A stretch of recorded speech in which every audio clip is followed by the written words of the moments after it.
السلام علیکم جی، امید کرتا ہوں آپ تمام دوست خوش ہوں گے، خوشحال ہوں گے۔ آج ایک نئی ویڈیو کے ساتھ آپ دوستوں کی خدمت میں حاضر ہوں۔ بہت سارے دوست جو ہیں مختلف طریقے سے سوال کرتے رہتے ہیں، لیکن ایک بھائی ہیں جنہوں نے گروپ میں سوال کیا ہے کہ بھائی جان میں نے سیل پرچیز کا کام کرنا ہے اور کون سا تیتر جو ہے بریڈ کے لیے تیتر اگر رکھنے ہوں، پیر رکھنا ہوں تو اس میں کون کون سی چیزوں کا خیال رکھنا چاہیے، یعنی کہ کون سا پیر خریدنا چاہیے۔ تو یہ تو آپ دیکھ رہے ہیں کہ اس وقت ماشاءاللہ پاکستان کے اندر جو ہے سب سے زیادہ تیتر کا شوق کیا جا رہا، اور اس کی وجہ یہ ہے کہ تیتر جو ہے خوبصورتی کے لحاظ میں بھی زیادہ لوگ پسند کرتے ہیں، اس کے بعد یہ وفادار پرندہ ہوتا ہے، اس لحاظ سے بھی اس کو جو ہے زیادہ لوگ پسند کرتے ہیں۔ تو بھائی جان اگر آپ نے تیتر بریڈ کے لیے رکھنے ہوں تو ان میں پیر اگر بڑا پیر خریدنے لگتے ہیں، سب سے پہلی بات تو یہ ہے کہ میں آپ کو مشورہ دوں گا کہ آپ نے اگر بریڈ کے لیے رکھنا ہے تو چھوٹے چکس لیں، ان کو اپنے ہاتھ پہ پالیں، پالنے کے بعد جو ہے ان کو اپنا تیار کر کے بریڈ کے لیے مطلب تیار کریں۔ اس سے یہ ہوگا کہ آپ کا پرندہ آپ کے مطابق تیار ہوا ہوگا اور اس میں آپ کی ٹینشن نہیں ہوگی۔ اگر پھر بھی آپ کہیں سے سیل پرچیز کر کے لینا چاہتے ہیں، بڑا پیر لینا چاہتے ہیں، تو پھر بڑے پیر میں بھائی جان آپ نے اس چیز کا خیال رکھنا ہے کہ جو بھی پیر آپ نے لینا ہے وہ بے ڈر پیر ہونا چاہیے۔ یعنی کہ ہم لوگ جو بریڈ کے لیے اپنی شوقیہ طور پہ بریڈ کے لیے رکھتے ہیں تو اس میں یہ خاصیت ہم پہلے دیکھتے ہیں کہ پرندہ بے ڈر ہونا چاہیے، نر بھی اور مادہ بھی، ہاتھ پر کھانے کا عادی ہو، آزاد گھومنے کا عادی ہو۔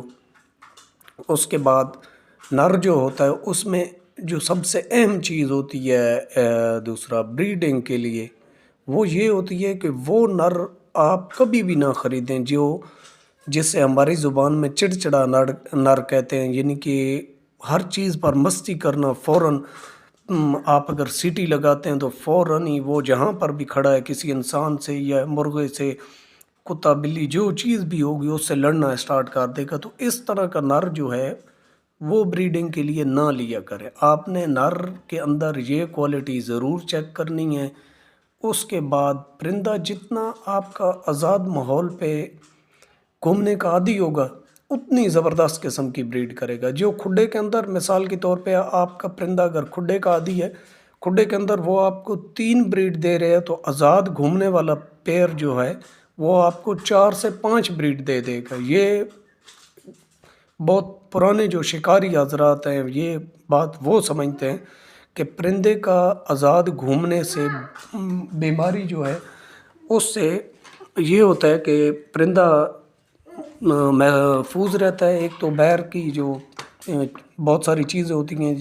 جن کو آپ چھوڑتے ہیں تو وہ کھا پی لیتا ہے، اور اس کے بعد بریڈنگ کے لیے فیمیل کو میٹنگ کے لیے جب بلاتا ہے تو وہ کھلی جگہ ہوتی ہے، اس پہ بڑی اچھے طریقے سے کراسنگ کرتا ہے اور بہت ہی زبردست قسم کا جو ہے اس کا بریڈنگ پروسیس ہوتا ہے۔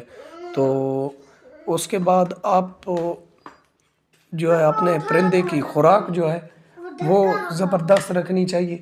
ٹھیک ہے جی۔ اس کو اپنی جو بھی خوراک دیتے ہیں وہ بہترین قسم کی دیں۔ مثال کے طور پہ باجرہ صرف نہ دیا کریں، باجرے سے یہ ہوتا ہے پرندہ خشک ہو جاتا ہے، اور سب سے مین چیز ہوتی ہے آپ اپنے پرندے کو پیٹ بھر کے کھانا نہ دیا کریں۔ اس سے یہ ہوتا ہے کہ پرندے کے جو پوٹا ہوتا ہے اس کا بند ہونے کا بھی اندیشہ ہوتا ہے، اور اس کے بعد اس کی گروتھ بھی رک جاتی ہے۔ تو یہ چیزیں بہت ضروری